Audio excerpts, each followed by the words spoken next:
የወለደችውን ምን ትረሳ ማለት ለእናት ራሱ ትረሳለች ማለት ከባድ ነው። እናት ማትረሳው ለምንድን ነው? ምጧን አትረሳም። እንዴት እንደተሸከመችው ታውቃለች። ያጠባችውን ምናምን አለ ትስስር አለ እና እሷ እንኳን ያሳደገች የወለደች ያጠባች በቃ ለአንተ ጉዳይ ላይ አንጀቷ የሚንሰፈሰፈው እንኳን ትረሳ ይሆን? እኔ ግን ለዘላለም ምን አለላቸው? እግዚአብሔር ለካ ይረሳንም፣ ለካ እግዚአብሔር ዝም አይለንም። በቃ ከእግዚአብሔር የተበለጠ ከፍ ያለ ችግር የለማ። 24 ሰዓት የሚያስበኝ አባት አለኝ እና ሲርበኝ ግድ አይለውም እንዴ? አንዳንድ ሰው ኢየሱስስ መስቀል ላይ ሲንጠለጠል ሲያምጥ ግድ አይለውም እንዴ? ግድ እኮ ይለዋል። ግን ለጊዜው ከሚታይ መከራ ይልቅ ከዛ በኋላ የምትገባበትን አይቶ ለጥቂት ጊዜ በሆነ ነገር ውስጥ እንድታልፍ ዝም ብሎ የሚመስልህ ነገር ለአንተ ለእግዚአብሔር ግን ፕሮግራም ውስጥ ያለ። ስለዚህ በእግዚአብሔር ተስፋ አይቆረጥም፣ በእግዚአብሔር አይዛልም። እግዚአብሔር በጣም ዝም ሲላችሁ በደንብ ይግባችሁ፣ በጣም ይወዳችኋል። ማለት ዝም ሲለን ረስቶን አይደለም። እግዚአብሔር መቼም ለዘላለም አይደለም አይረሳህም ማለት በቃ አይረሳህም ማለት እንደ እግዚአብሔር 24 ሰዓት ስላንተ የሚያስብ የለም። እና ትረሳ ይሆናል ሲል በመካከል የሆነ ማይክሮ ሰከንድ ላተብላውታ ሌላ ነገር አስባ አንተን ትረሳህ ይሆናል። እግዚአብሔር ግን 24 ሰዓት አይረሳም።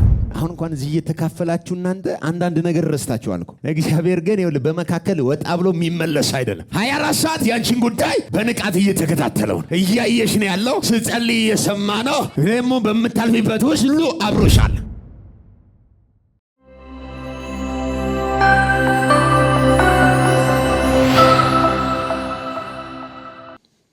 ዛሬ በላይኛው ምሪት መመላለስ ብየዋለሁ ርዕሱን።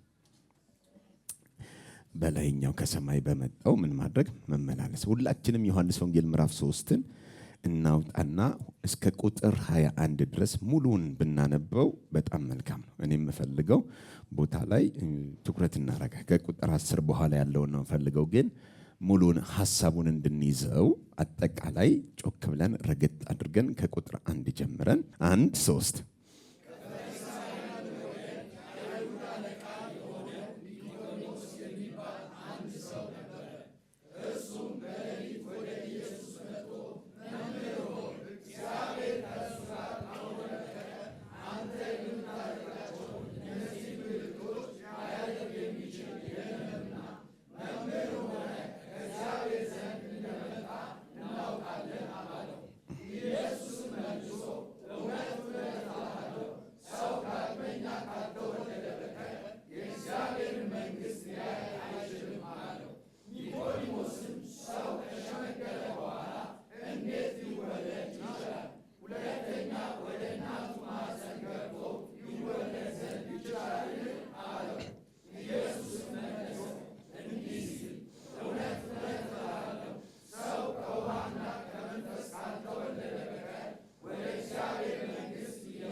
ፍርዱ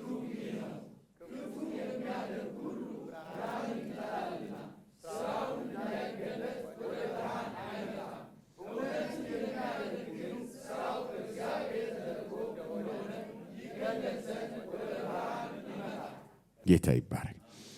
የዮሐንስ ወንጌል ምዕራፍ 3 ስለ ዳግም ውልደት በተለይ ከኒቆዲሞስ ጋራ የተደረገን ታሪክ ይዘግብልናል። ዮሐንስ በዚህ ክፍል ሲያስቀምጥልን ኢየሱስ ክርስቶስ በስጋው ወራት ሲነጋገር የነበረበት ወቅት ላይ እየጻፈ አልነበረም። ዮሐንስ ኢየሱስ ከሙታን ተነስቶ ከከበረ በኋላ ነው፣ መንፈስ ላያቸው ላይ ከወረደ በኋላ ነው እየጻፈልን ያለው። ሲጽፍ ግን በስጋው ወራት ምን አይነት ታሪክ ተከናውኖ እንደነበረ እርግጥ የሆነውን አምነን የዘላለም ሕይወት ይኖረን ዘንድ ለሰው ልጅ ከተለያዩ ከተአምራቶቹ ነቀስ አድርጎ ከትምህርቶቹ ጠቀስ አድርጎ ነው የጻፈልን። በዮሐንስ መልእክቱ በዚህ ዮሐንስ ወንጌል ውስጥ ሌሎቹ ያልዘገቡት ታሪክ ነው ይሄ ታሪክ። ማቴዎስ አልዘገበውም፣ ሉቃስ አልዘገበውም፣ ማርቆስ አልዘገበውም። ዮሐንስ ግን ከኒቆዲሞስ ጋራ ስለ ዳግም ውልደት በተለየ መንገድ ጠቅሶ ይህንን ታሪክ አስገብቶልናል። የዮሐንስ አጠቃላይ ዋነኛ ትኩረቱ ሰማያዊውን ነገር ከምድራዊ ነገር ጋራ እንዳናቀላቅለው ኢየሱስ እንዴት ከፍ ያለ የእግዚአብሔር የዘላለም የልብ ትርታና ከእግዚአብሔር ብቻ የወጣ መሲህ መሆኑን ማስረገጥ ነው መልእክቱ። በዚህ በዘላለም ሐሳብ ውስጥ ምዕራፍ 1 ጀምሮ ኢየሱስ ከእግዚአብሔር ጋር የነበረ በእግዚአብሔር ዘንድ የነበረ ራሱ እግዚአብሔር የነበረ ዓለማትን ሁሉ የሰራ ድንቅ አምላክ እንደሆነ ፍጡር ብቻ ሳይሆን ሁሉን የፈጠረ አምላክ እንደሆነ አስረግጦ ይነግረናል። ምዕራፍ 2 ላይ በቃና ዘገሊላ ሰርግ ላይ ተገኝቶ ባህልን ሃይማኖትን አርክሶ ዘላለማዊውን የደስታ ዘይት በአማኞች ሕይወት ውስጥ እንዲፈልቅ የሰራውን ውሃን ወደ ወይን ጠጅ የከተተበትን ታምራት አይተን ነበር። ጌታ ይባረክ። ለማንኛውም ዮሐንስ በመልእክቶቹ ውስጥ እንዲህ ብሎ ያስቀምጥልናል። በተለይ ምዕራፍ 3 ላይ ስለ ዳግም ውልደት ይናገራል። የዳግም ውልደት ታሪክ ለብዙዎቹ አወዛጋቢ ነው። ለዚህ ለአይሁድ መምህር ለኒቆዲሞስም ሳይቀር ትንሽ ግራ የሚያጋባ መልእክት ነበር። ኢየሱስ መጥቶ ኒቆዲሞስ የሚባል ሰው ያለው አንድ ነገር ነው። መምህር ሆይ እግዚአብሔር ከእርሱ ጋር ከሆነ በቀር የምታደርጋቸውን እነዚህ ምልክቶች ሊያደርግ የሚችል የለም ነው ያለው። እግዚአብሔር አብሮ የመሆኑ ምልክቱ የምታደርጋቸው ምንድናቸው? ምልክቶች ናቸው። እና እግዚአብሔር አብሮ የመኖሩ ምልክት ይሄ ነው አለው። ኢየሱስ ግን አንተ የበራል መምህር ብሎ አላሞካሸውም። እውነት እልሃለሁ ሰው ዳግመኛ ምን ካላለ ካልተወለደ በስተቀር እኔ ያለውበትን መንግስት ሊያይ አይችልም። ባጭር ቃል አንተ እያልክ ያለኸው እግዚአብሔር እዚህ ምድር ላይ አብሮ ስላለ ነው ምልክት ድንቅ እየሆነ ብለህ ነው የምታወራው። እኔ ግን ምስጢሩን ልንገርህ፣ እያረኩ ያለሁትን ሁሉ የማደርገው ሌላ መንግስት ውስጥ ስላለው ነው። ከዚህ ዓለም የሆነ መንግስት የለኝም። በእግዚአብሔር መንግስት ውስጥ ነው ያለሁት። የኔ አይነት ድንቅና ምልክት ደግሞ ሰዎች በህይወታቸው መግለጥ ካስፈለጋቸው የሚያስፈልገው አንድ ነገር ነው። ዳግመኛ ምን ማድረግ? መወለድ። እደግመዋለሁ። ዳግመኛ ምን ማድረግ? መወለድ። ይሄንን ዳግመኛ ካልተወለድክ በስተቀር የእግዚአብሔር መንግስት አታይም ያለው ለኒቆዲሞስ ብቻ። ሌላ ቦታ ሄዳችሁ እዩ፣ ምንም አይነት መጽሐፍ ቅዱስ ጥቅስ አታገኙም። ስለ ዳግመኛ መወለድ የተነገረ ታሪክ የለም። እዚህ ቦታ ግን ሰውየው የአይሁድ መምህር ነው። እደግመዋለሁ። የምን መምህር ነው? የአይሁድ መምህር ነው። የአይሁድ መምህር ደግሞ ብዙ የሚያውቀው የመጽሐፍ ቅዱስ ጥቅስ አለ። አህዛብ አይደለም፣ አይሁዳዊ ነው። አንድ አይሁዳዊ ደግሞ ቀድሞ የተወለደበት ውልደት አለ።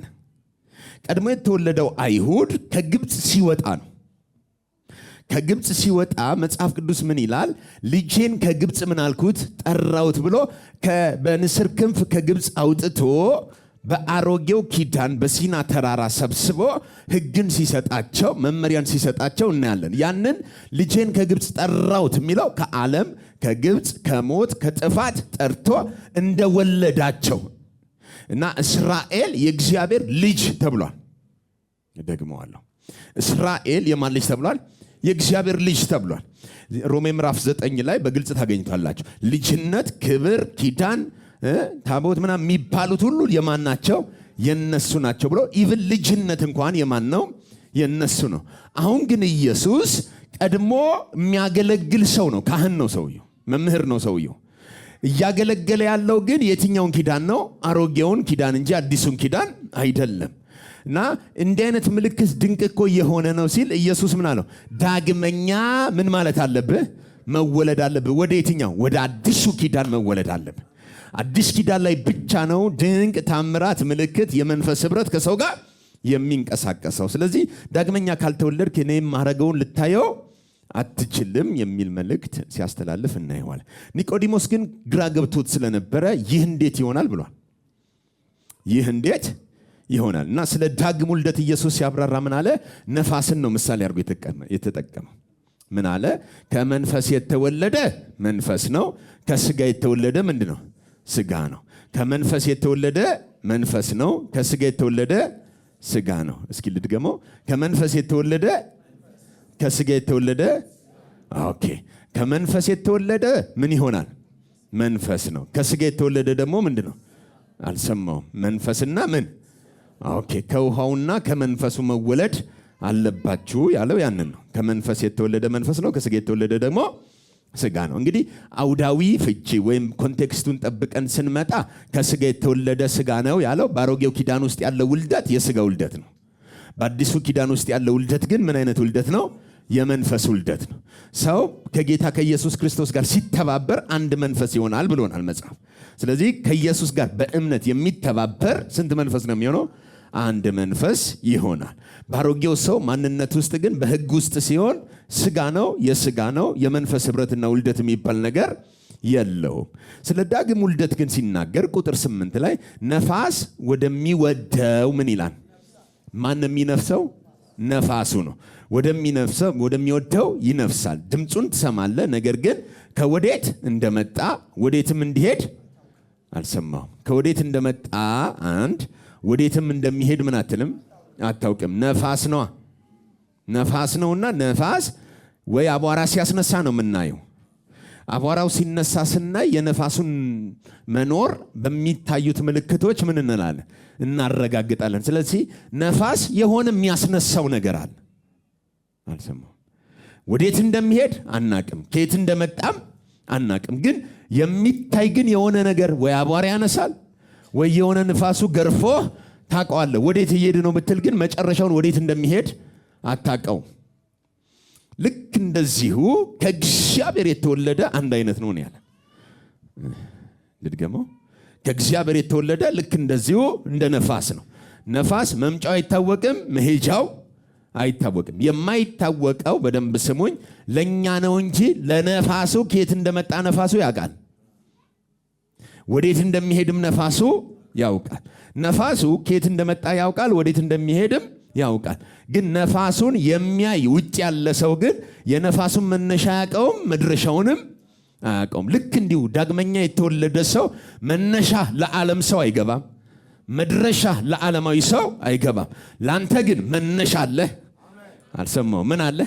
መነሻ አለ፣ ደግሞ መድረሻ አለ። መነሻና መድረሻውን እንዲህ ይለዋል ቁጥር 10 ኒቆዲሞስም እንዲህ አንተ የእስራኤል መምህር ሆነ ይህንን እንዴት አታውቅም? እውነት እውነት እልሃለሁ የምናውቀውን እንናገራለን። ገምተን ሳይሆን ምን የምንለውን የምናውቀውን እንናገራለን፣ ያየነውንም ሃሌሉያ ያየነውን ምን እንላለን? እንመሰክራለን።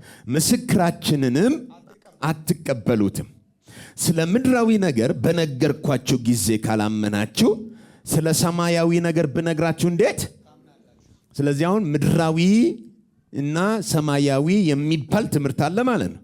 ስለ ምድራዊ ስነግራችሁ ካልገባችሁ ስለ ሰማያዊ ነገር ብነግራችሁ እንዴት ታምናላችሁ? ቁጥር 10 ማን ቁጥር 13 ሶሪ ቁጥር 13 አያችሁ። ከሰማይም ከወረደ ከየት ከሰማይም ምን ካለ ከወረደው በቀር ወደ ሰማይ የወጣ ማንም የለም። ኦኬ ከሰማይ ምን ካለው ከወረደው በቀር ወደ ሰማይ የወጣ ማንም የለም። ቆይ ልድገመው። ከሰማይ ምን ካለው በቀር ከወረደው በቀር ወደ ሰማይ የወጣ ማንም የለም። ከሰማይ የወረደው ነው ወደ ሰማይ የሚወጣው።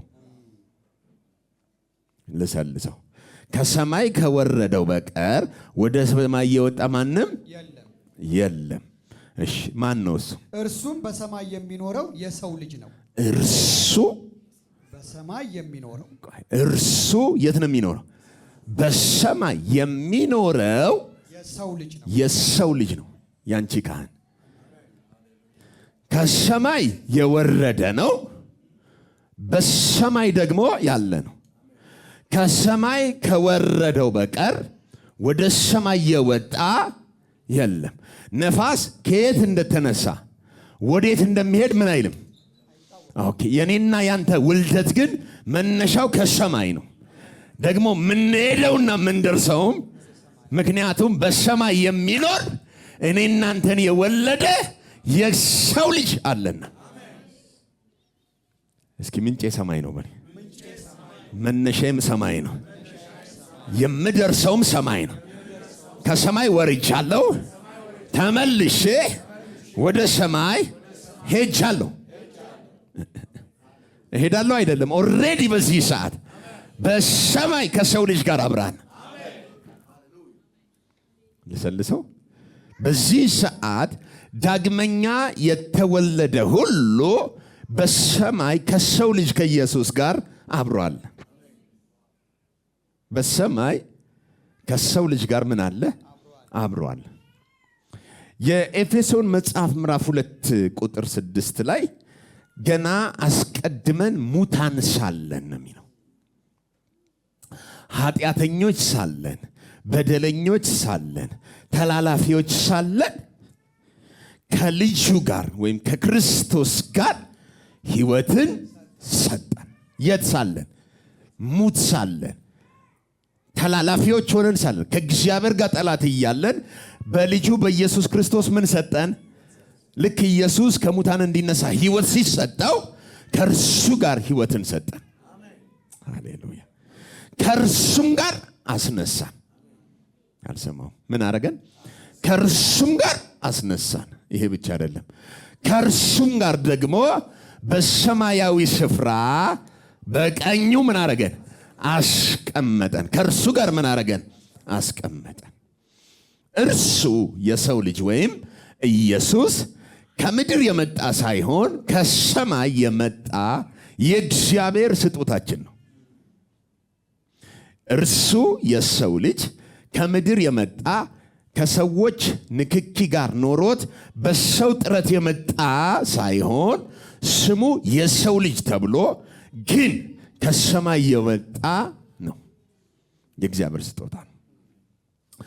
ሰዎች ይላል መጽሐፍ ቅዱስ የሰው ልጅ ማን ይሉታል? አልሰማሁም። ሰዎች የሰው ልጅ ማን ይሉታል? እንዲህ አይነት ጥያቄ ይጠይቅ ነበር ኢየሱስ። ሰዎች የማንን ልጅ? የሰው ልጅ ማን ይሉታል? በተለይ ኢየሱስ ሲያስተምር ሉቃስ ወንጌል ላይ ይህንን ተደጋጋሚ ተጠቅሞታል። የሰው ልጅ የሚል ቃል ለኢየሱስ ነው የሰው ልጅ የተባለው። ደግሞአለሁ። ለማን? ኢየሱስ ራሱን ምን ብሎ ያስቀምጥ ነበር? የሰው ልጅ ብሎ ያስቀምጠዋል። ስሙን ሲጠራ አምላክ ነኝ አይልም። ሳይንፈራገጥ አምልኩኝ ሳይል ስገዱልኝ ሳይል ስለ ራሱ ሲነግር ለሰዎች ምን ይላል? ሰዎች የሰው ልጅ ወደ ሰማይ ከፍ ይላል ይላል። ሰዎች የሰው ልጅ አሁን አሳልፈው ይሰጡታል። የሰው ልጅ ይሰቀላል። የሰው ልጅ ይሞታል። የሰው ልጅ ወደ ክብሩ ይገባል። የሰው ልጅ ራሱን ምን ብሎ ነው የሚጠራው? የሰው ልጅ። አልሰማሁም። ምን ብሎ ይጠራል? የሰው ልጅ። ምንድነው የሰው ልጅ? ለምንድነው ኢየሱስ እኔ እኮ አዳኝ ነኝ፣ እኔ እኮ መሲህ ነኝ፣ እኔ እኮ ከፍ ያልኩ ነኝ፣ ከሰማይ የወረድኩ ነኝ እያለ ለምንድን ነው ያልፎከረው? የሰው ልጅ የሚል ቃል ብዙ ጊዜ ምን ያደርጋል? ይጠቀማል። በመጽሐፍ ቅዱስ ትርጉም የሰው ልጅ የሚል ብዙ ቦታ ልታገኙ ትችላላችሁ። በብሉይ ኪዳንም ለሰለሞን ሰው ሁን ብሎታል አይደል? ምን ማለት ነው? ሰው ሁን ነው። በቃ ባጭር ቃል አይደለህም ነው። አሁን ልጄ ሰለሞን ሆይ ምን ሁን? ሰው ሁን ካለ ምን እያለው ነው? ስለዚህ የሆነ ነገር አይታያችሁም? ሰውን ሰው የሚያስብለው የሆነ አንድን ሰው የሚያስብለው ነገር አለ ማለት ነው። ለምን እግዚአብሔር ሲነግረን ምን አለ? ሰው ክቡር ሆኖ ሳለ አያውቅም። ምን ሆኗል? እንደሚታረድ እንስሳ ሆኗል። ሰው እኩል ይሆናል፣ እንስሳ አንድ ሆኗል ነው ያለን። ስለዚህ ሰውን ሰው የሚያደርገው ከእንስሳ ውጪ ሲሆን ነው። ወይም የተፈጠረ ሰው ሁሉ በእግዚአብሔር ዓይን ሲታይ ሰው አይደለም። አንድ አለ ከሰማይ የወረደ ሰው የተባለ የሰው ልጅ የተባለ መርስ ውስጥ የሌለው፣ ኃጢአት ውስጥ የሌለው፣ አመፅ ውስጥ የሌለው፣ ክፋት ውስጥ የሌለ አንድ አለ። የሰው ሁሉ መለኪያ ስሙ ኢየሱስ ይባላል። አንድ ነው ከሰማይ የመጣው። ወደ ሰማይም የሄደው ስንት ነው? አንዱ ነው። ይህ አንዱ ስሙ ምን ተብሏል? የሰው ልጅ። ጌታ ይባረክ። ምን ተብሏል? አንተ ሰው መሆን ካስፈለገ ይሄ የሰው ልጅ ያስፈልጋል። ያለ የሰው ልጅ ሰው መሆን አይቻልም። የሚገባውን ሰው ለመሆን የሰው ልጅ ያስፈልገናል። ኢየሱስ ከሰማይ ከመጣው በቀር ወደ ሰማይ የሚሄድ የለም ሲል ብቸኛ የሰማይ ውልደት ያለው ኢየሱስ ነው። ምድር ላይ ያለ በሙሉ ከሰማይ ከእግዚአብሔር ጋር ምን ያደረገ ነው? የተቆራረጠ ህብረት የሌለው በአመፅ በክፋት በተንኮል የሚመላለስ ነው። ይሄ ኢየሱስ ግን በሰማይ የሚኖር የሰው ልጅ ነው ተብሏል። አልሰማም? በሰማይ ምን የሚል ምን አይነት ነው? የሰው ልጅ ነው። ስለዚህ በሰማይ ሰው ኖሮ አያውቅም ነበር። አሁን ግን ሰው መኖር ጀምሯል። የት? ሰማይ ላይ። ሰማይ የእግዚአብሔር ዓለም ላይ ህልውናው በሞላበት መንግስቱ በሙላት በሚገዛበት ክፋት፣ ቅናት፣ ምቀኝነት በሌለበት እዛ ለመገኘት ብዙዎች ቢናፍቁም ያልገቡበት ቦታ ላይ አሁን በዚህ ሰዓት ሰው ገብቷል። ማን ገብቷል? ሰው ገብቷል። የገባው ሰው ደግሞ በደንብ ስሙ። እዚህ ምድር ላይ አመፀኛ ሰው አይደለም የገባው። የገባው የሰው ልጅ ነው። ማን የገባው? የሰው ልጅ ነው። የሰው ልጅ ከእግዚአብሔር ባህሪ ተካፍሎ የባህሪው ትክክለኛ ነጸብራቅ ሆኖ እዚህ ምድር ላይ አብን ያሳየን ድንቅ ሰው ነው። አብን ምን ያረገን? ያሳየን። እደግመዋለሁ። አብን ምን ያረገን ነው? ያሳየን። ይሄ ከሰማይ የመጣው ሰው ለሰዎች ሁሉ ብቸኛ ሞዴል ወይም ምሳሌ ነው። ሰው ሁሉ አይቶ እንዲያመልክ እግዚአብሔርን፣ ሰው ሁሉ አይቶ ምን መሆን እንዳለበት ማሳያው፣ ለሰው ልጆች ስታንዳርድ ሆኖ የተቀመጠ መለኪያው የሰው ልጅ ኢየሱስ። በአሮጌው ኪዳን መለኪያው የሙሴ ሕግ ነበር። አሁን ግን መለኪያው የሰው ልጅ ነው። የሰው ልጅ ከሰማይ የመጣ ነው። የሰው ልጅ በሰማይ ያለ ነው። የሰው ልጅ በሰማይ እንዲኖር ተፈቅዶለት የሚመላለስ ነው። አሜን። ማን ያልኩት? የሰው ልጅ። ይሄ ዓለም ሳይፈጠር በፊት እግዚአብሔር ዲዛይን ያደረገው ለሁላችን እንሆን ዘንድ የወሰነልን ጣሪያው ኢየሱስ ይባላል። ያንን ኢየሱስን እግዚአብሔር መለኪያ አድርጎ ሲያስቀምጠው ዛሬ አይደለም የተቀመጠው፣ ከዘላለም ዘመናት በፊት ኢየሱስ ለኔና ለናንተ መለኪያ ነው። ሰው ሲባል መለኪያው ማን ነው? ለምሳሌ አሁን እኔን አይቶ እኔንና ኤፍሬምን ለምሳሌ ሰው ማነጻጸር ይችላል።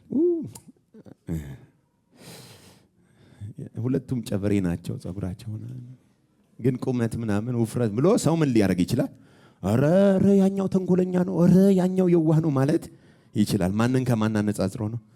ግን ሁላችን በሱ ስንነጻጸር የምንናገረው አንዳች ነገር ላይ ኖረን ይችላል። ምክንያቱም መለኪያው ማን ስለሆነ እግዚአብሔር የፈለገው መለኪያ ለሁላችን ማሳየት የፈለገው እሱን ነው። አልሰማው? ማንን ነው? እሱን ነው። ስለዚህ ከጎረቤት ጋር፣ ከአካባቢ ጋር፣ ከቸርች የምናመልከው ሰው ጋር ተያይተን የተሻለን እንደሆነን ያሰብን ሁላችን ዛሬ የምስራች፣ ሁላችን መለኪያው ኢየሱስ ነው። አልሰማው? መለኪያው ማን ነው? ስለዚህ በኢየሱስ ስንታይ ሁላችን ሙታን ነን። በኢየሱስ ስንታይ መለኪያው ኢየሱስ ሲሆን ሁላችን ምን አንልም? አንመጥንም። የሚያስፈልገን አንድና አንድ ብቻ ነው። ዓለም በልጁ እንዲድን ልጁን ማመን።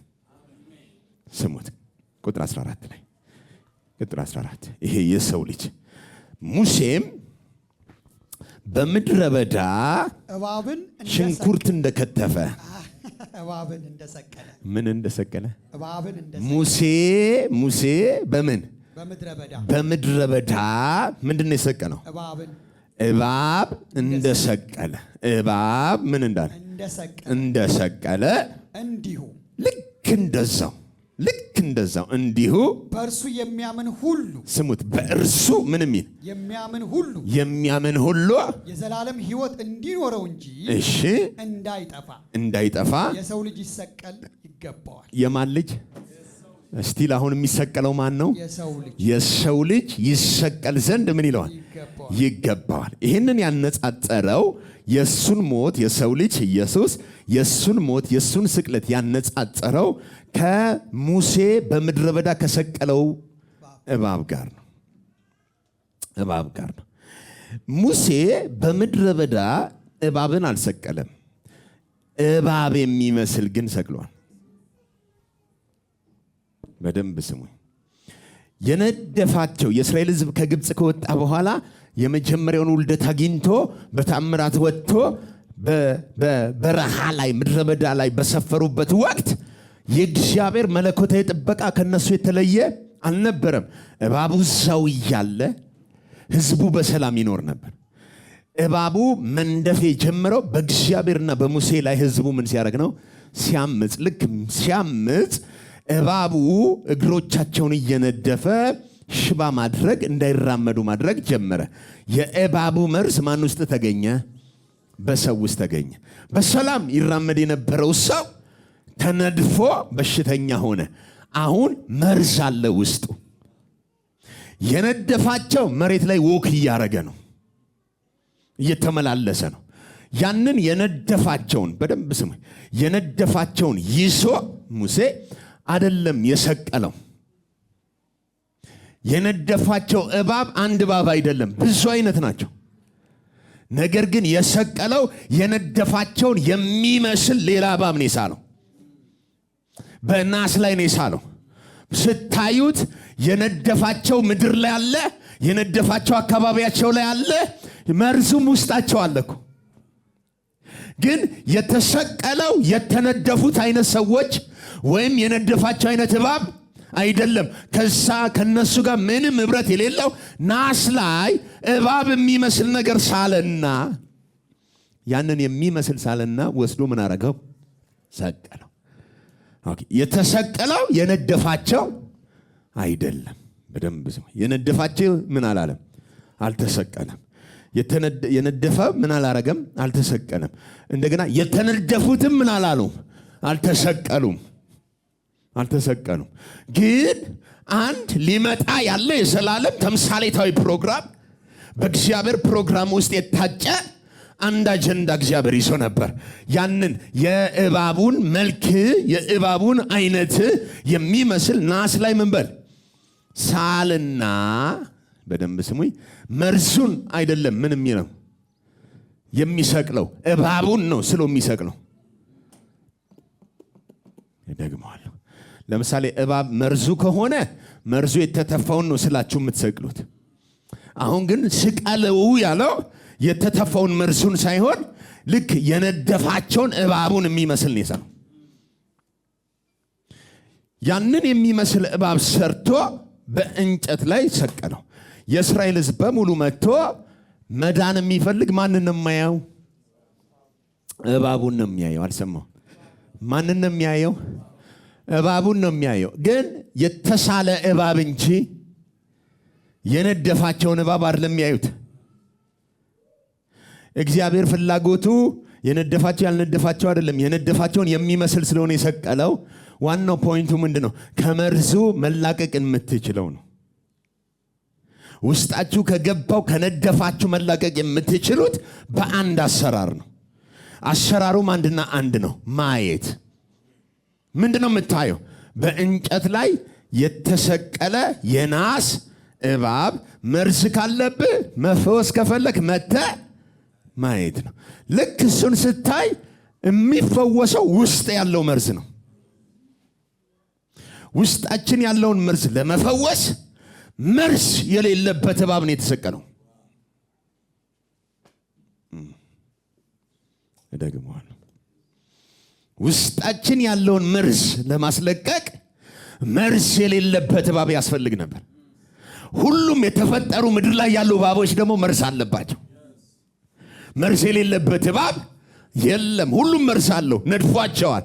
አሁን ግን ኢየሱስ የመርዝ የሌለውን አይነት መሆን ስላለበት አዚንጋ ዱና ማሳ ለካ የሰው ልጅ ሲል ሁላችን እዚህ ምድር ላይ መርዙ ያለብንና እንደ እንስሳ ነው የምንመላለሰው። አንድ አለ የሰው ልጅ የሚባል መርዝ የሌለበት ከላይ ከመጣው በቀር ወደ ላይ የማይሄድ አንድ መርዝ የሌለበት ሰው ተፈለገ። ያ ሰው ያንቺ አባት ዳግመኛ የወለደሽ በሰማይ ያስታረቀሽ ኢየሱስ ይባላል። ጩና ኢየሱስ በሉ። ለኔ መርዝ የሌለው እባብ ነው ማለት አዚጋኒ ማስ አልሰማው ምን የሌለው ይውላችሁ። ተናዳፊው እኮ አለ እዛው አለ እኮ መሬት ላይ። ተናዳፊው ደግሞ ዘሩ ምን አድርጓል ከቶ ከዛ በኋላ እኮ ወክ እያደረገ ነው። እሱ ሌላ ታሪክ ውስጥ ነው። እባቡ እየተምነሸነሸ ነው። እነሱ ግን መርዙን ተቀብለው ምን እያደረጉ ነው? ከሰማይ የወደቀ አንድ አለ እባብ በእኛ ውስጥ ኃጢአትን ረጭቶ መርዙን አስቀምጦ የፈለገውን መርዙ በእኛ ውስጥ እየሰራ እየገደለን በሽተኛ እያደረገን እሱ እንደፈለገ ሆኖ ሙድ የሚይዝብን የሚዘንጥብን ነበረ። እርስ በርስ ያቀናናናል፣ እርስ በርስ ያጋድለናል፣ እርስ በርስ ያስተማማናል። እሱ ፈገግ ይላል። ለምን? ውስጥህ የለም፣ መጮህ አይጠበቅበትም። መርዙን አስቀምጧላ። ከአዳም ጀምሮ በመተላለፍ የሰው ዘር ላይ ሁሉም ውስጥ የአሮጌው ሰው ያልነው ወይም የእባቡ ዘር መርዙ ውስጣችን ነበር። እኔ ከድሮም እኔ ጨዋ ነኝ። እንትን ብዙ የሚላል አንዳንድ ከድሮም መርዙ አለ። መርዙ የሌለበት አንድም ሰው የለም። አልሰማ መርዝ የሌለበት አንድም ሰው የለም። ሁላችን መርዝ አለብን። ስንፈጠር እዚህ ዓለም ላይ መርዝ አለብን። አንድ ነው መርዝ የሌለበት ከላይ። አልሰማውም? ከየት?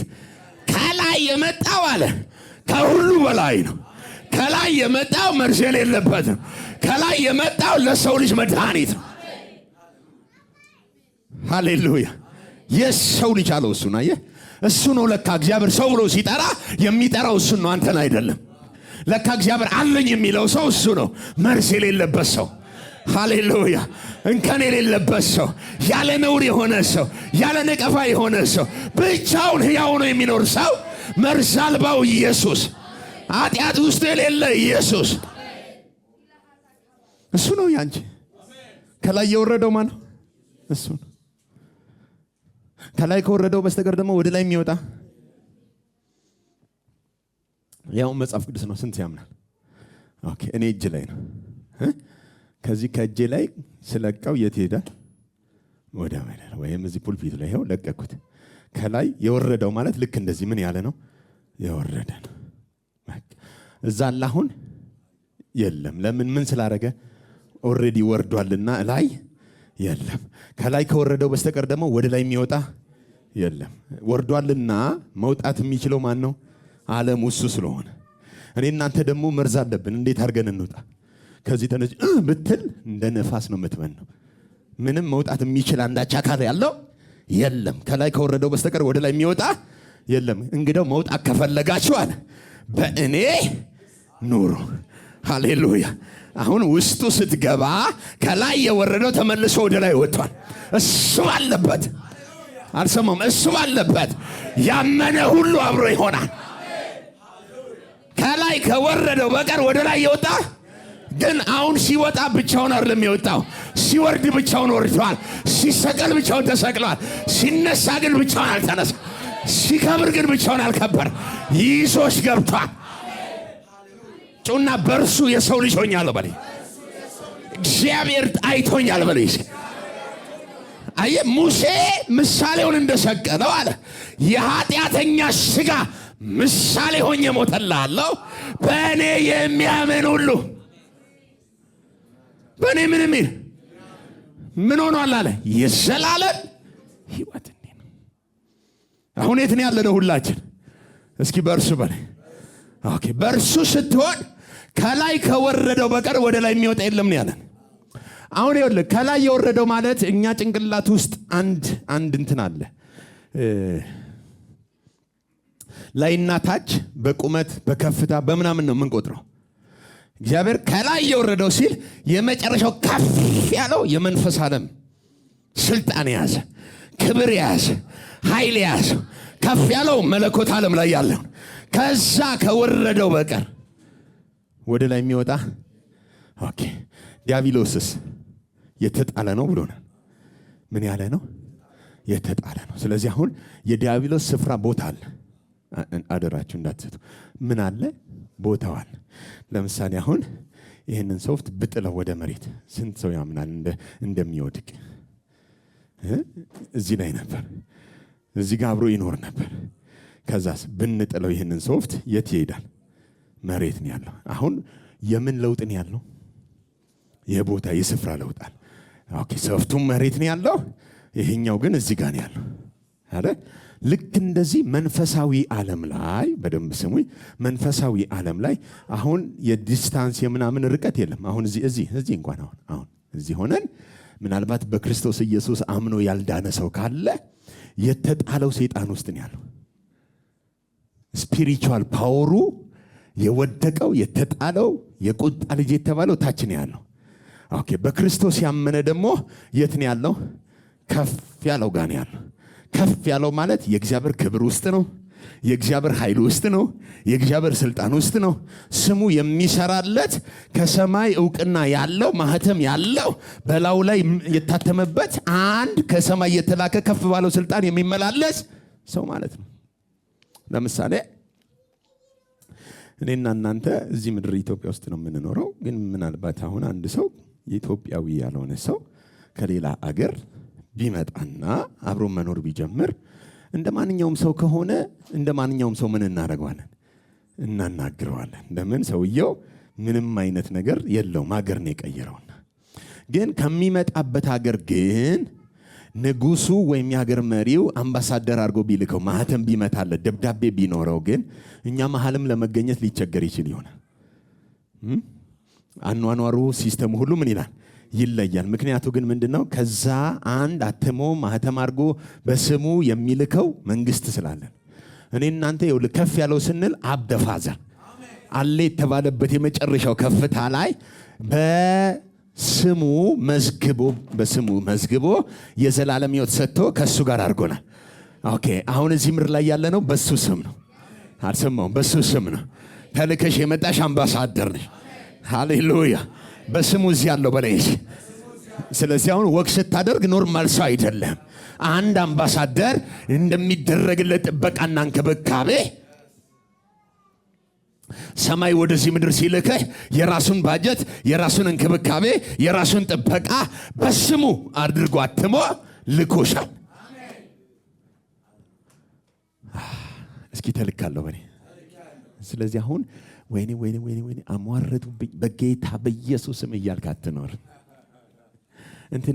ቦታህን ማወቅ አለብህ።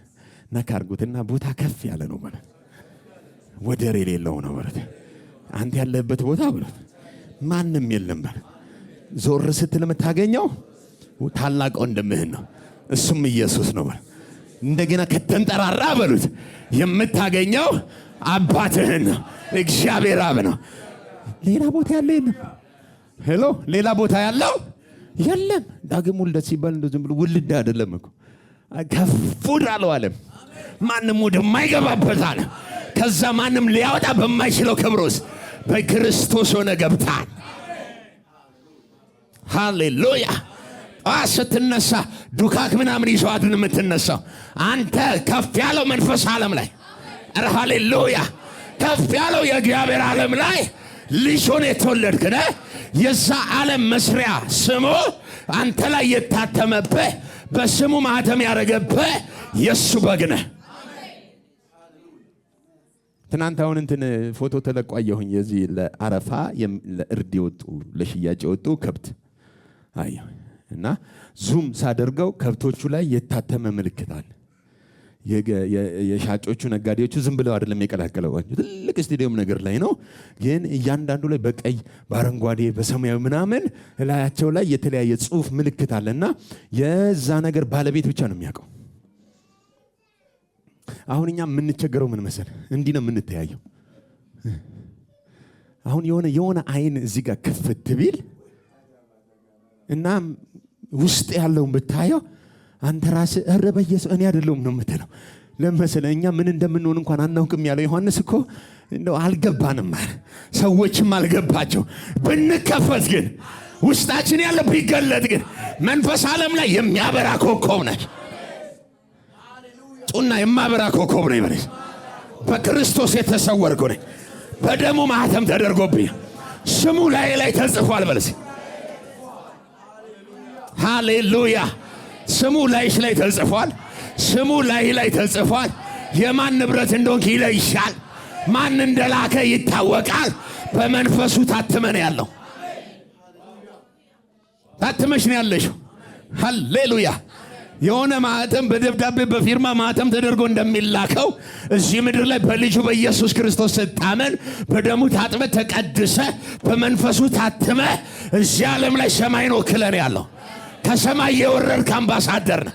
ተራ ሰው አይደለም።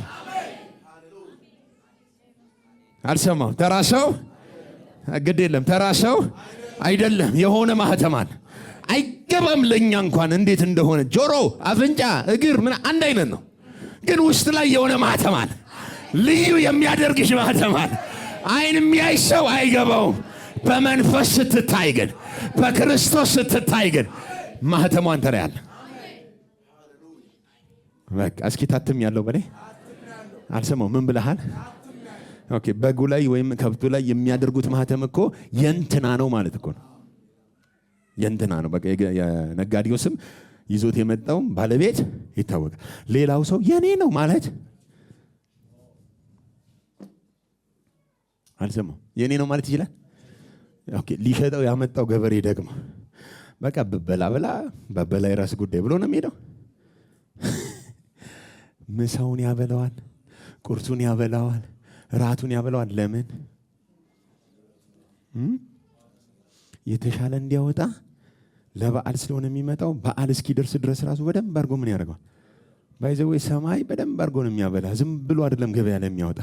ኢን ዘ ኔም ኦፍ ጂሰስ ውደቅ ምናምን ከማለት በፊት ያበላል። ሻካቲ ይመግብህና ልክ ስትወጣ ለብዙሃን በረከት ትሆናል። ግደሉት ምናምን ብሎ አዋጅ ቢያወጣ ሰማይ ፈገግ እያለ ተው እንጂ እባክህ፣ እሺ ልገሉብኝ ነው ገብርሽ ምን እናርግ ብሎ አይማከርም። ያጋዳጋስ አይማከርም። እንደሆነ አሴሩ ገብርዬ ብሎ ወደ ገብርኤልም ወደ ሚካኤልም ጦረኛው ገብርኤል ሚኪ ምናምን ብሎ አፏጭተው እንደሱ ነው እኮ ይመስላል። የፋርስ አለቃ ሂድና ተንት ምናምን ተብሎ ዥው ብሎ መጥቶ ዛሬ የሚካነት ያለ ይመስለዋል። ዛሬ ኪዳን ተቀይሯል። አንተ ሲጀመር እዚህ ምድር ላይ ምንም አይነት የዜግነት መብት የለም። ሰማያዊ ነው። ከላይ ነው የወረድከው። የላከሽ ባለቤትሽ ነው። የላከሽ አትሞን የላከሽ ሲልክሽ በራብ ሊገልሽ አይደለም። የላከሽ ባጀትን መድቦ ነው። ሃሌሉያ። ምን ብሎ መድቦ። እኔ አሁን ባለፈው ለአገልግሎት ኮሪያ ሲሄድ ገና ከኤርፖርት ስወርድ በደም ልክ ስወርድ ቲኬት የላኩልኝ እነሱ ናቸው። ለምሳሌ ለአገልግሎት ስለሆነ እና እነሱ በቆረጡት ቲኬት ነው የተሳፈርኩት። ልክ ስወርድ አበባ ይዘው ምናምን ይዘው ነው የተቀበለኝ። ለምን ካልከኝ ሪስፖንሲቢሊቲ የማን ነው? ካልመጣው ብዬ አይደለም ና ብለውኝ ነው። እኔም አሁን እዚህ የሆነ ነገር ላድርግ ብዬው አይደለም። ባለቤቱ እስከምጠራ ድረስ ሄደሻ ምን በል ስራ ብሎ ልኮኝ ነው። ግድ የለም ልኮኝ ነው በለው። እስኪ አትፍራ፣ ተልኮ ነው በለው። እኔም ተልኬ ነው በለው። ሁላችንም ተልከን ነው በለው። ስራ እስክንጨርስ ድረስ በለው። የላከን እሱ ባጀቱ አይቋረጥም። እና ይጨነቃሉ። ምንድን ነው የሚበላው? እዛ እንጀራን የለመዳችሁት እዚህ ምን ይሻላል? በርገር ነው ምናምን ነው ፍሩት ነው ማኪያቶ ነው ምናምን። እነሱ ሲጨነቁ ሳይ ምን እንደሚታይ ታውቃለህ? ሰማይ ለካ አንተ እንደዚህ ነው ማለት ሰማይ ለካ በአንተ ጉዳይ ላይ አንተ ነህ የለህማ የምትለው። ቀርቦ ራሱ አንዳንዱ አይበላም የለህማ ምናምን ብሎ ኮምፕሌን ያደርጋል እንጂ ባጀቱ ቡፌው በፊትህ ነው ያለው። አታኩርፍ በረት በእያንዳንድ ባጀት ተመድቧል። ደግማለሁ፣ ባጀት ተመድቧል። የምትበላው የምትጠጣው ጨርሰ ከዚህ አንተ ልጄ ና ወደ ቤትህ እስክትባል ድረስ የሚያስፈልግ ባጀት ሰማይ ባንተ ትይዩ መድቦታል። ምን ብሎታል? ልጅን እኛ እንኳን ለልጆቻችን እኮ እንጨነቃለን። አሁን ሰኔ ነው አይደለ? ሰኔ ገብቶ የለ እና ዛሬ ሰኔ ላይ ሆኖ መስከረም ላይ ደብተር ሳይወደድ በፊት ብዬ ማሰብ ጀመርኩ። ለሚቀጥለው ዓመት በደርዘን ብንገዛ ይሻል መርካቶ ማከፋፊያ ሄጄ ምናምን ብዬ ሰሞኑን ሳስብ ነበር። እነሱም ብጠይቃቸው እነሱ እዚህ ውስጥ የሉም። እባክህ አትግባ በሉት። አትግባ፣ የማይመለከት ውስጥ አትግባ በሉ። ተሰልለ ኑር በሉት። አሁን የምናስጨንቀው እኛ ራሳችን እየበጠበጥን በምን ጊዜ ምን እንደሚያደርግ ያውቀዋል። በምን ጊዜ ህይወት ላይ ምንን እንደሚለቀው ማንን እንደሚያስነሳው እንዴት እንደሚለኩስ ከምን ጋር እንደሚያገናኝ ባለቤት አለ። አንተ ተራሱ አይደለም፣ ተጠሪ ያለሽ ስለ አንቺ ግድ የሚለው አለ። የወለደሽ በምጥ አለ። በምን ጊዜ እንደሚያደርግ ያውቀዋልና ነካ ሲያደርገው እኔ ተኛለሁ ብትል እንኳን አይፈቀድልም። ሰማይ ፕሌይ ያርጎታል። ነቅንቆ ቀስቅሶ ይከታል። ጩና አንዳች አይጎልብኝ ማለት ለጻድቁ እንዲህ በለው አይደል የሚለው። ለምኑ ምን በለው እና ምንድነው በለው የሚለው? ጻድቅ ምንድነው የሚሆንለት? እዚህ ቤት ጻድቅ አለ? ለጻድቁ እንዲህ በለው ነገ መከራ ይሆንብሃል። ነገ ምንድነው ይሆነ? ለጻድቁ እንዲህ በለው ነገ መልካም። ዛሬ ምናልባት መልካም አልሆነ ሊሆን ይችላል። ነገ ግን ለጻድቁ ንገረው ምን ይሆንልሃል? ለምን? አባት ግድ ይለዋል። አባትሽ ግድ ይለዋል።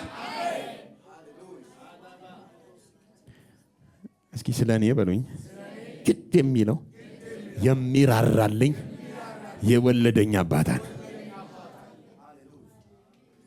ጌታ ይባርክ። ምን አለ? አባት አለ። አልሰማው? ምን አለ? አባት አለ። እና አባትህ እንደ ሰው አይደለም፣ የሚረሳ አይደለም። አሁን ብዙ ጊዜ ረስተኛል ነው የምንለው እኛ ስለምንረሳ እሱም የሚረሳ ይመስላል። አንዳንድ የሰራሃትን ኃጢአት ራሱ ዝም ሲል ረስቶት ይመስለዋል። አንዳንድ ስለማግላሽ ብላሽ ባላየ ብሎ እኮ አይደለም። አልሰማው? ምን እንደምታስብ የት እንደምትገባ የት እንደምትወጣ ያውቃል። ከእግዚአብሔር የተሰወረ አንዳች ነገር ኢሳይያስ ላይ ነው። ምንድን ያላቸው? እናት የወለደችውን ምን ትረሳ? ልጇን ማለት ለእናት ራሱ ትረሳለች ማለት ከባድ ነው። ከባድ ነው። አይታሰብ። አባት ይረሳል ማለት ነው። ባጭር በአንተ ውስጥ የሚከናወንና ከአንተ ውጭ የሚከናወን እኩል አይደለም። አሁን እናት የማትረሳው ለምንድን ነው? ምጧን አትረሳም። እንዴት እንደተሸከመችው ታውቃለች። ያጠባችው ምናምን አለ፣ ትስስር አለ። እና እሷ እንኳን ያሳደገች የወለደች ያጠባች በቃ ለአንተ ጉዳይ ላይ አንጀቷ የሚንሰፈሰፈው እንኳን ትረሳ ይሆናል። እኔ ግን ለዘላለም ምን አልላችሁ ምን አልላችሁ። እግዚአብሔር ለካ ይረሳንም። ለካ እግዚአብሔር ዝም አይለንም። በቃ ከእግዚአብሔር የተበለጠ ከፍ ያለ ችግር የለማ። ከእግዚአብሔር የሚበልጥ ትልቅ ችግር የለም። መጽናናት ያለብህ በምንድን ነው? 24 ሰዓት የሚያስበኝ አባት አለኝ። እና ሲርበኝ ግድ አይለውም እንዴ? አንዳንድ ሰው ኢየሱስስ መስቀል ላይ ሲንጠለጠል ሲያምጥ ግድ አይለውም እንዴ? ግድ እኮ ይለዋል። ግን ለጊዜው ከሚታይ መከራ ይልቅ ከዛ በኋላ የምትገባበትን አይቶ ለጥቂት ጊዜ በሆነ ነገር ውስጥ እንድታልፍ ዝም ብሎ የሚመስልህ ነገር ለአንተ ለእግዚአብሔር ግን ፕሮግራም ውስጥ ያለ ነው። ተሻግረሽ ትገቢያለሽ። ለአንድ ሰው መግባት ይሆንልህ። ዘሎ መግባት ይሆንልህ። የታየለት ውስጥ መግባት ይሆንልህ።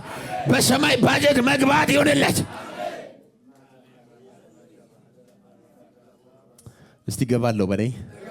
አልቆምም በለኝ። እስኪ የሚያየኝ የሚያስበኝ ግድ የሚለው ያተመኝ አባት አለኝ። በእርሱ ወደ ሰማይ ገብቼ ለስራ ተልኬያለሁ። ከሰማይ ከወረደው በቀር ወደ ሰማይ የሚወጣ እሺ፣ አንድ ጥያቄ ልጠይቅ። በአብ ቀኝ ናችሁ? ስለዚህ ከሰማይ ወርደሃል ማለት ነው። በአብ ቀኝ ከሆንክ እግዚአብሔር በክርስቶስ አድርጎ እዚህ ምድር ላይ በተልእኮን ያስቀመጣል። በተልእኮ ውስጥ ስትሆን ደግሞ ሚሽን ስለሆነ ተልእኮ ስለሆነ ችግር ሊገጥም ይችላል። የሆነ ነገር በማንኛውም ውስጥ ግን የቅርብ ተጠሪ ዋናው የላከ እግዚአብሔር። አንተ እዚህ ምድር ካሉ ሰዎች መካከል የምትለይ በእግዚአብሔር የታተምክ ስሙ የተጠራበት እግዚአብሔር የሚጠነቀቅለት ጠበቃ ሆኖ የሚከራከርለት ሰው አንተ ነህ፣ አንቺ ነሽ።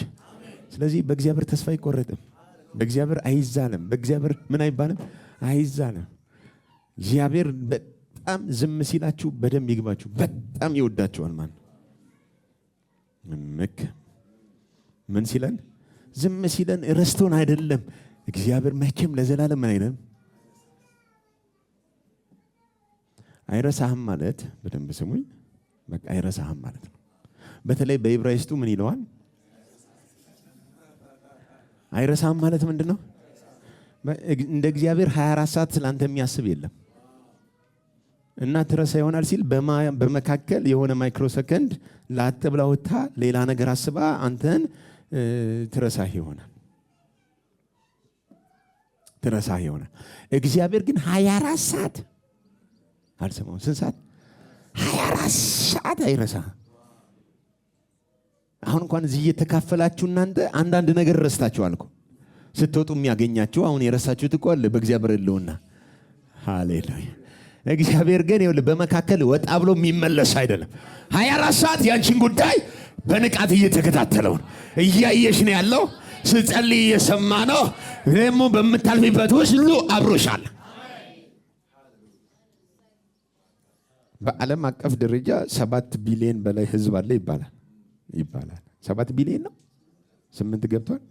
8 ደረሰ። ጌታ ይባረክ። 10 እንገባለን። እሺ 8 ቢሊዮን የሚሆን ህዝብ አለ። የዓለም ህዝብ ቁጥሩ ምን እያደረገ ነው? እየጨመረ ነው። ስንት ቢሊዮን ህዝብ አለ? 8 አለ። 8 ቢሊዮኑ አሁን በአንድ ላይ በጌታ ቢሆን አሁን ስንቱ? እና 8 ቢሊዮኑም አንድ ላይ ተንበርክኮ የሰራዊት ጌታ እግዚአብሔር ቢል ቆይ ኢትዮጵያ አልጨረስኩም ምናምን አይልም። ቆይ እና እዛ ኤርትራውያኖች ቆይ ኢትዮጵያ ጨርሼ እመጣለሁ አይልም። የዓለም ህዝብ ሁሉ አንዴ አባ ቢለው ለዓለም ህዝብ ሁሉ ለ8 ቢሊዮኑም እኩል አቤት ይላል። ይሄ ነው በእናትህ እንዲህ አይነት ድንቅ አምላክ ነው። 24 ሰዓት ባይዘው አንተ ክፋት ስታጠነጥን ሁሉ አብሮሃል። እና ለምን ዝም ይለኛል? እየጠበቀ ነው። ፈቃድ የሚባለው የከበረ ነገር ይዞ እኮ ነው። እባክህ ስማኝ ታዘዘኝ እያለ ነው እንጂ እግዚአብሔር ስትሰራ ስታሲር የሆነ ነገር ስታደርግ በአንተ ላይም ሲደረግ ዝም እያለ መሰል አይደለም። 24 ሰዓት ምን ያደርጋል? እስቲ ከኔ ጋር ነው በል ያየኛል በል። በቃ ይሄንን ካወቅ ሌላ ነገር መለፍለፍ አያስፈልግም። ማመስገን ብቻ ነው። አሜን አሜን አሜን። 24 ሰዓት ማን አለ? ስተኛ እሱ ይተኛል። አንተን የሚጠብቀውና ምን አይልም፣ አይተኛም፣ አንቀላፋም። አንዳንዴ አንተ በር መቆለፍ ረስተህ ትተኛል። የሆነ ነገር ትረሳለህ። የምትረሳው ብዙ ነገር አለ። የሰማዩ ግን አይረሳም። ሳይቆልፍ ተኛ። ወይኔ ሌቦች ኑ ብሎ አይልክብህ። እሱ ሲጠብቅ ያድራል። አንተ እስኪ አለ በሉኝ፣ ግድ ይለዋል በሉኝ፣ ያስበኛል በሉኝ። በቃ እግዚአብሔር 24 ሰዓት ልጄ ናችሁና ስለ እናንተ ማሰብ አላቆምኩም እያለ የዛሬው መልእክት እሷ ነች። በቃ ከሰማይ በመጣው ስለሆነ የምትኖረው ባጀት ዛሬ በቃ ራስህን ሳትበላ ትተኛለህ ከተባልክ ራትህን ሃሌሉያ ነው። በቃ ምን ነው የለማ አያበላማ አይባልም። በላህም አልበላህም አለ አላልከውም የለህም አልከውምም አለ። በቃ አለ። ሁኔታው ሊያስጨፍረን ይችላል። እግዚአብሔር ግን አብሮን አይጨፍርም። ፈገግ ይልና በለፈለፉ ባፍ ይጠፉ ብሎ ይቀይረዋል። እንዲህ ብለሽ ነበር ብሎ አዋጅ ይቀይራል። እግዚአብሔር ያንኑ የሰደብከውን እግዚአብሔር አመስገኝ ያደርጋል። ብዙዎች አይተናል በታሪክ ውስጥ እኮ የለም ሲሉ የነበሩ ምን የለም እንደውም ሌላውንም የለም በል ሲሉ የነበሩ ተገልብጠው አለ። የነ ጳውሎስ ሕይወት ምስክር አይደል? የሰደቡትን ያሳደዱትን መልሰው ተሰደውለታል። እግዚአብሔር አለ፣ አረሳንም። 24 ሰዓት ከኛ ጋር ግድ ይለዋል። ማተሙ አለብን። በቀኙ አስቀምጦናል። ይወደናል፣ ይራራልናል፣ ይንሰፈሰፍልናል። ከባድ በሆነ ጊዜው ውስጥ እንኳን እግዚአብሔር አይተውን። ያልጠፋ ነው ከሱ ምሕረት የተነሳ፣ ያልሞት ነው ከሱ የተነሳ፣ ዛሬን የቆም ነው ከሱ የተነሳ ነው። ብዙዎች ባልጋ ላይ አሉ፣ ብዙዎች በምጥ አሉ፣ ብዙዎች በተለያየ ነገር ያልፋሉ። ዛሬ ግን አንቺ ማምለክ የቻልሽው ከሱ የተነሳ። ስሙ ለዘላለም ይባረክ።